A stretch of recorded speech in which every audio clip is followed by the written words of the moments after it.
The Church of Santa Maria del Silenzio was a place that inspired a strange form of respect.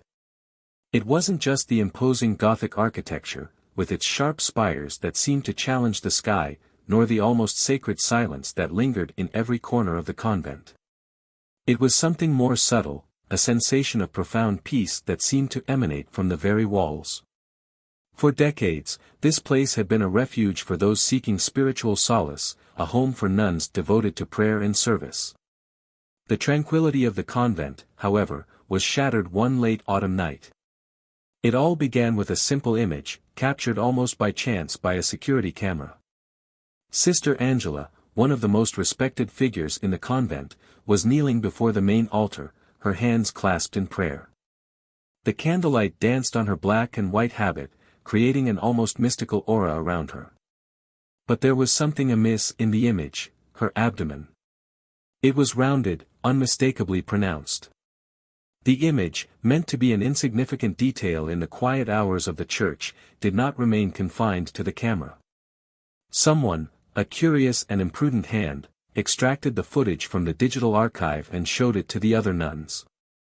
What began as a whispered murmur in the hallways quickly escalated into a storm of doubts and suspicions.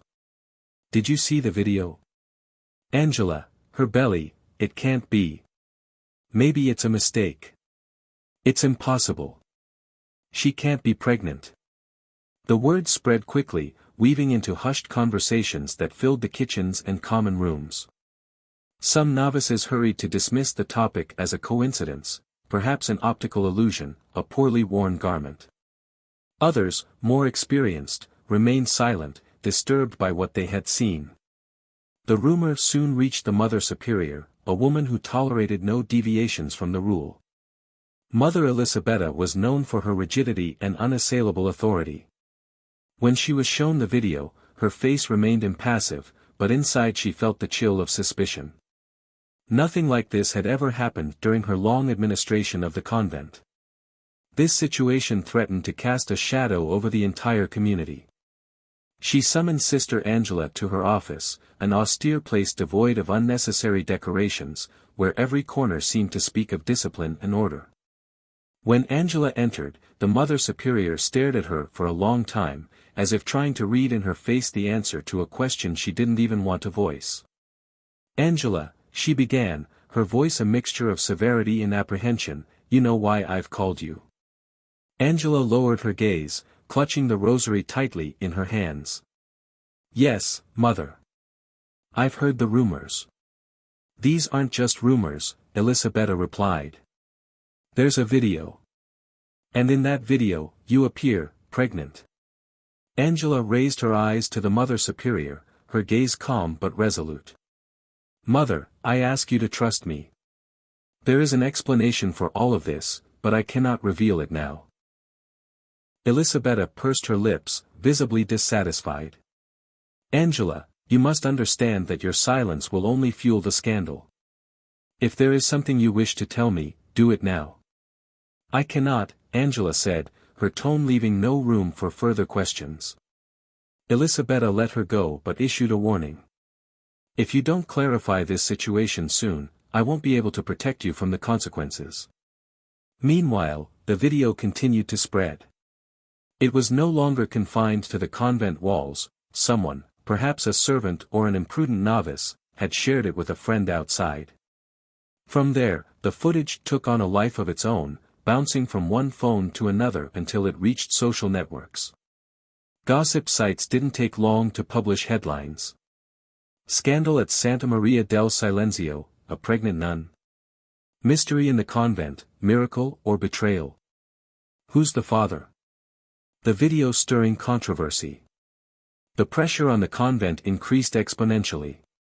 Journalists began gathering outside the gates, seeking interviews or snapping compromising photos. The faithful were divided. Some defended Sister Angela, declaring her a victim of slander, others loudly demanded an official investigation.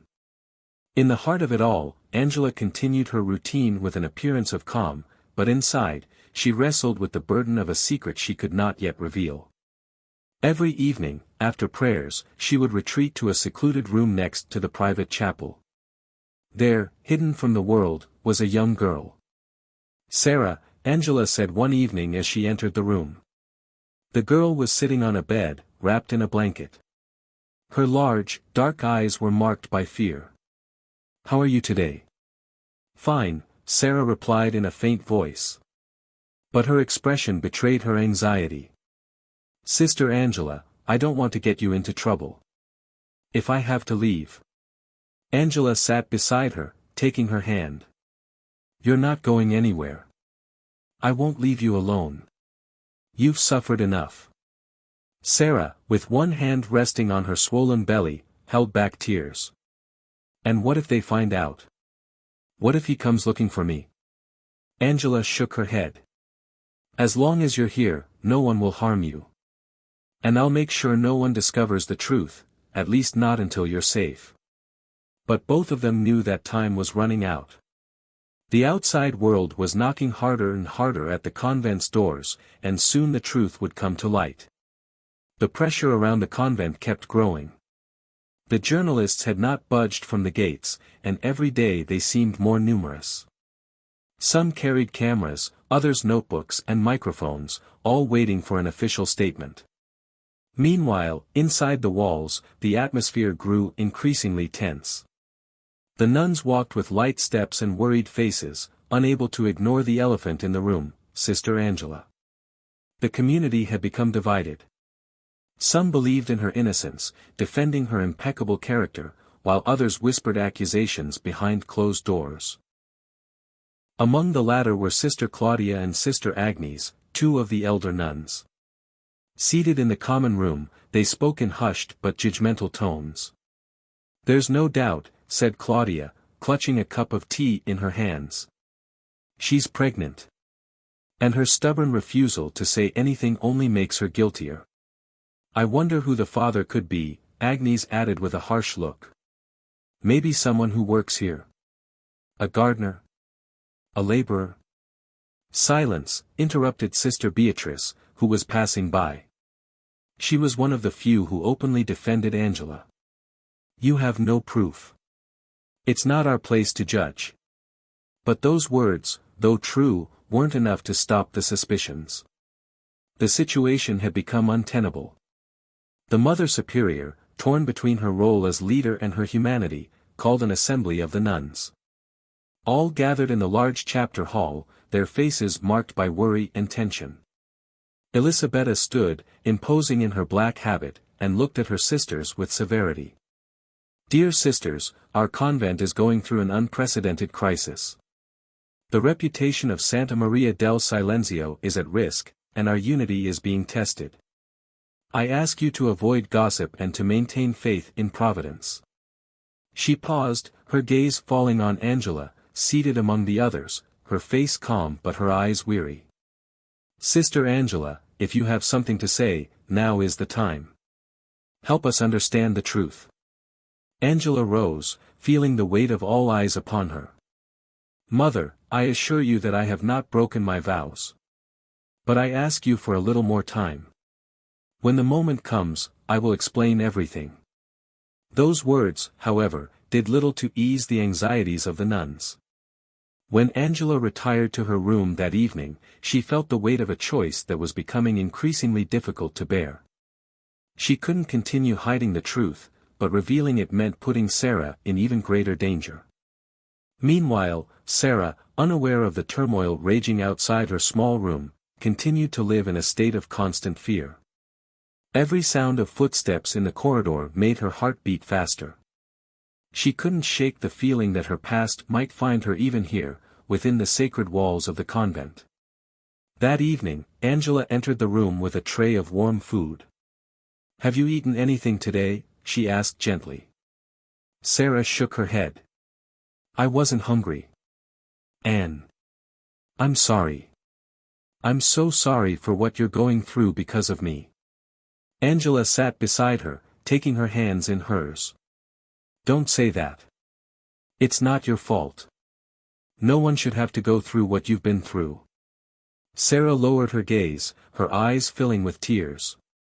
"But they're talking about you, aren't they? They're accusing you." Angela nodded slightly. Yes, but it doesn't matter. What matters is that you and your baby are safe. Sarah covered her face with her hands, stifling a sob. What if they find me?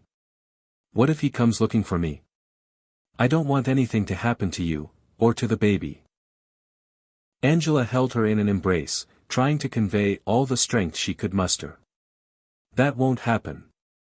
As long as I'm here, no one will hurt you. But outside the convent, Sarah's past was closing in. The father of her baby, a powerful and ruthless man, had already sent people to search for her. He had discovered that she had sought refuge in a church, and he had no intention of letting her go. One morning, a man in elegant attire arrived at the convent gates, claiming to be a relative of one of the novices. He had a friendly demeanor, but his eyes were cold and calculating. The Mother Superior greeted him courteously but cautiously. "I'm sorry, sir, but we do not accept unscheduled visits. If you wish, you can leave a message." The man smiled, but his smile didn't reach his eyes. "I understand. My apologies for the disturbance. I'll return another time." But he didn't truly leave. He lingered, watching the convent from a distance, waiting for a moment of vulnerability. Inside, Angela began to sense that time was running out. That evening, Angela knelt before the altar, praying for guidance. Her hands clutched the rosary, and her heart was full of doubt. "God, show me the way," she whispered. "I don't want anyone to get hurt. But I don't know how much longer I can protect Sarah." As she prayed, she heard the sound of footsteps behind her. She turned and found Sister Beatrice. The young nun looked troubled but determined. "Angela, I can't stay silent any longer." "I've seen that girl," Beatrice said tensely. "Who is she? And why are you hiding her?" Angela closed her eyes for a moment, then stood up. "Follow me," she said simply. She led her to Sarah's room, where the girl was sitting on the bed. Beatrice was speechless for a moment, then turned to Angela. "Why didn't you tell us? We could have helped you." Angela sighed. "I did it to protect her. If I had told the truth, she would have been in danger. I couldn't take that risk." Beatrice looked at Sarah, then back at Angela. "You need to tell the truth, Angela. Before it's too late." Angela knew she was right. But revealing everything meant facing unpredictable consequences. The next morning, the air in the convent was heavier than ever. The sun filtered through the church windows, but its light seemed unable to warm the chilly atmosphere enveloping the nuns. The murmurs continued to grow, and Sister Angela's name was on everyone's lips. That morning, destiny quite literally knocked on the convent door. Two men in civilian clothes arrived, accompanied by a police officer. One of them was the mysterious, well-dressed man who had sought information the day before. The other carried a bulging folder of documents. The Mother Superior received them in her office, her expression stern and questioning. "How can we help you, gentlemen?" Elisabetta asked, studying them closely. One of the men stepped closer to the desk. "We are here to investigate a delicate matter. We have reason to believe that a girl named Sarah, involved in a legal dispute, is in this convent." The Mother Superior stiffened. "I'm not sure what you're referring to. The women who live here are either consecrated or in training. We do not host anyone outside our community." The well-dressed man stepped forward. "Allow me to be more explicit. The girl in question is pregnant and under my responsibility. I'm here to bring her home." Elisabetta stared at him, her gaze as sharp as a blade. "Under your responsibility? And yet she ran away. Why would she have done that?" The man avoided the question, but his eyes betrayed growing impatience. "I'm not here to debate the matter. If this girl is in your convent, I ask you to hand her over to us without complications." Angela was not present during that meeting, but she was soon summoned. She entered the Mother Superior's office and found the men staring at her with rigid expressions. Elisabetta looked at her, trying to remain calm, but her tone was cold. "Angela, these gentlemen claim that a girl named Sarah, who is pregnant, is hiding here. We know there have been many rumors about you. Now I want you to tell me the truth. Who is Sarah? What is going on?" Angela paused for a moment, feeling the weight of the choice before her. She knew this was the moment to say everything, but every word she spoke would have irreversible consequences. She took a deep breath and began to speak. "Mother, Sarah is here. But she is not one of our sisters. She is a young girl in danger, fleeing from a terrible situation. I found her one night in front of our church, desperate and terrified. She told me her story, and I decided to protect her." The well-dressed man stepped forward, interrupting Angela. "This is a violation of the law. The girl is under my custody." Angela turned to him, her eyes shining with restrained anger. "Sarah is not an object under your custody. She is a woman, and you forced her to flee with your violent behavior. I have no regrets about protecting her." The silence that followed was heavy with tension. Elisabetta, visibly troubled, spoke. "Angela, you broke the rules of the convent, and you put our community at risk. But at the same time, you acted to save a life. Is Sarah safe now?" Angela nodded. "Yes, Mother. She is in a room next to the chapel. I have never stopped protecting her." Shortly after, Sarah was brought into the office. She appeared fragile, her eyes full of fear. When she saw the well-dressed man, she stiffened, clutching Angela's habit like a child seeking protection. "Sarah," the man said in a tone that tried to sound reassuring but came off as threatening. "It's time to come home. You've caused enough trouble." But before he could approach her, the investigator intervened. "Wait. Mister." The man consulted his documents. "Martelli, there are serious allegations against you. The girl has the right to be heard before returning to a potentially dangerous situation." Sarah finally found her voice. "I don't want to go back with him. He threatened me. He said he would take my baby away. I ran because I was scared." Angela stepped forward. "I risked everything to protect her, and I would do it all over again. You can't force her to go back." The men took note of Sarah's and Angela's statements. After a lengthy discussion, the investigator concluded that Sarah should be moved to a safe shelter, far from Martelli. Angela ensured that the location was truly secure and that Sarah would receive all the necessary support. In the days that followed, the convent returned to its apparent tranquility, but nothing was the same as before. Angela's story spread, and opinions continued to be divided. Some criticized her for breaking the rules, while others praised her as an example of compassion and courage. One evening, the Mother Superior approached Angela as she prayed. "Angela, you put our community at risk, but you also showed what it truly means to follow your heart. I will not forget your act, nor its meaning." Angela did not respond. She continued praying, the rosary in her hands, knowing she had done the right thing. And so ended the story of the pregnant nun, which had shocked the world for days. It was not remembered as a scandal but as a tale of love, sacrifice, and protection for those most in need.